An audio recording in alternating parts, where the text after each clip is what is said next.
High, সবাই কেমন আছেন? আশা করি সবাই অনেক ভালো আছেন। আসসালামু আলাইকুম। তো আজকে আমি আবার ছোট্ট একটা ব্লগ নিয়ে চলে আসলাম। দেখতেই পাচ্ছেন আজকে আমি আমাদের ছাদের গাছগুলো আপনাদের সাথে শেয়ার করবো আর কিছু কথা বলবো ফেসবুকের ব্যাপারে। মানে ফেসবুকে একেবারে ঢুকে যাচ্ছে না। ফেসবুকে এমনভাবে তুমুল জ্বর উঠছে তানিশা নাজিম মিমকে নিয়ে। বাবা ফেসবুকে একেবারে ঢুকেই যাচ্ছে না ভাই। আমি এখানে কিন্তু প্রথমত আমি কিন্তু মিমের দোষটা দিব, কারণ মিমে চোখে যখন ধরা পড়লো নাজিমে মিমের সাথে মেসেঞ্জারে কথা বলতেছে, তখন ওর হাতে পায়ে ধরলো। তানিশা জরি মাপটাপ চাইলো, তখন ওকে বান্ধবী বানাইলো, বাসায় আনলো।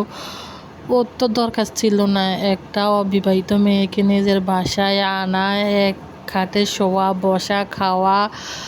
ভাই, পুরুষের মন বলা যায় না কখন কি হয়ে যায়। আমি মূলত এই কারণে মিমের দোষটা এটাই দিচ্ছি যে এটা মিমের একান্ত দোষ। মিমে অবশ্য জানতো যে পুরুষের মন কখনোই একরকম থাকে না।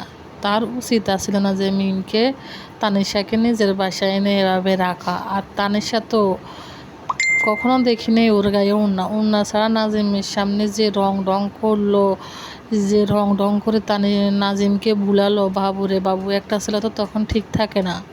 ঠিক আপনারাই কমেন্ট করে জানাবেন, তখন কি একটা ছেলে ঠিক থাকে? আর যাই বললাম এ কথাটা, তানিশার চোখে তো এটাই ছিল কখন ওদের সংসারটা ভেঙে ও নাজিমকে নিজের করে নেবে। ওর ভিতরে তো প্রচুর পরিমাণ লোভ ছিল। সে অবশেষে এই কাজটাতে একেবারে সাকসেস হয়ে গেল। আর এখন লাইভে এসে যে পরিমাণ সাধু সাজতেছে যা বলার বাইরে। ওনার বাবার নাকি প্রচুর টাকা আছে, ওনার হাজব্যান্ডের নাকি প্রচুর টাকা আছে। তাহলে ভাই, মিডিয়া জগতে আসে এখন এখানে ভিডিও করতেছেন, ভিডিও ছাড়তেছেন, লাইভ করতেছেন। আপনার যত প্রচুর পরিমাণ টাকা, তাহলে মিডিয়ার বাইরে থাকুন। তাহলে তো আপনাদের ভিডিওগুলো আর কেউ দেখে না, আপনাদের এসব কথা কেউ জানতো না। শুধু এটাই বলবো নাজিমকে, নাজিমে বউ দিয়ে ব্যবসা করে খায়, ওর বিজনেস না। ওর এটা হলো একটা বউয়ের বিজনেস করে ও। আর নাজিম ছেলেটাকে কেন যে বিয়ে করে মেয়েরা বুঝলাম না। ওর দেখা যায় কীরকম, গোড়ার মতো কতগুলা চুল, দাড়ি মোজ, কেমনটা দেখা যাচ্ছে, একেবারে গাঁজাখোরের মতো দেখা যাচ্ছে। এক কথায় আমি বলে দিলাম, বাবুরে বাবু। আপনাদের থেকে কেমন লাগে জানি না, কিন্তু আমার থেকে একেবারে বিশ্রী লাগে।